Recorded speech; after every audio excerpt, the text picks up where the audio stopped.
Hi everyone, welcome back to my videos. আজি আমি আলোচনা কৰিম কন্ডিশনাল সেন্টেন্সৰ চাৰিটা প্ৰকাৰৰ বিষয়ে।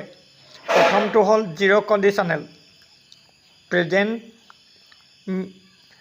ইফ ক্লোজ টু প্ৰেজেন্টৰ আৰু মেইন ক্লোজ টু প্ৰেজেন্টৰ। ফাৰ্ষ্ট কন্ডিশনাল, প্ৰেজেন্ট এটা ফিউচাৰ, এটা সেকেন্ড কন্ডিশনাল এটা পাষ্ট, এটা উড প্লাস V1, এটা third conditional had plus VT, would have plus VT. if যুক্ত বাক্য কন্ডিশনাল সেন্টেন্স হৈছে এনে বাক্য য'ত এটা শৰ্ত কন্ডিশন পূৰণ হ'লে এটা ফলাফল ৰিজাল্ট হয়। গঠন ষ্ট্ৰাকচাৰটো হ'ল if প্লাস কন্ডিশন ৰিজাল্ট অথবা result plus if condition. Zero' conditional সাধাৰণতে সত্য। Structure if plus present simple বা সিম্পল present tense. উদাহৰণ if you study hard you will pass the exam. যদি তুমি মন দি পঢ়া তেন্তে পৰীক্ষাত উত্তীৰ্ণ হ'বা। if it rains tomorrow we will stay at home. যদি কাইলৈ বৰষুণ হয় আমি ঘৰত থাকিম। এইটো হ'ল জিৰ' কন্ডিশনাল। সেকেন্ড কন্ডিশনালটো হ'ল কল্পনামূলক বা অসম্ভৱ অৱস্থা।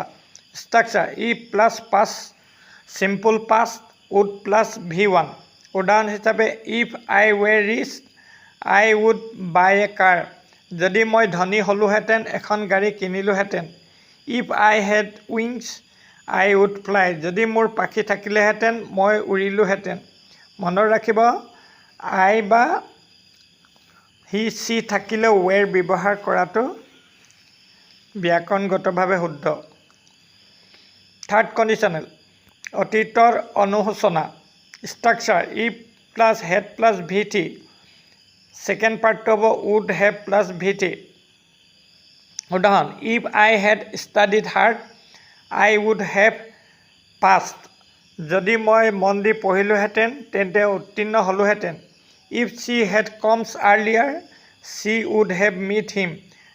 যদি তাই আগতে আহিলেহেঁতেন তেন্তে তেওঁক লগ পালেহেঁতেন।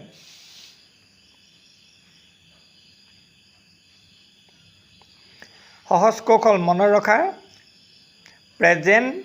প্ৰেজেন্ট সাধাৰণ সত্য বাক্য, প্ৰেজেন্ট প্লাস উইল ভৱিষ্যত সম্ভাৱনা, পাষ্ট প্লাস উড কল্পনা, হেড প্লাস VT, সেকেন্ড পাৰ্টটো would have প্লাস VT অতীতৰ অনুশোচনা।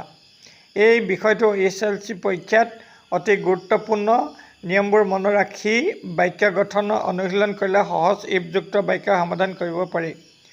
সদৌ শেষত সকলোকে আন্তৰিক শুভেচ্ছা জনাই ভিডিঅ'টো আজি ইমানতে সামৰিছোঁ। থেংক ইউ ফৰ ৱাচিং দ্য ভিডিঅ'।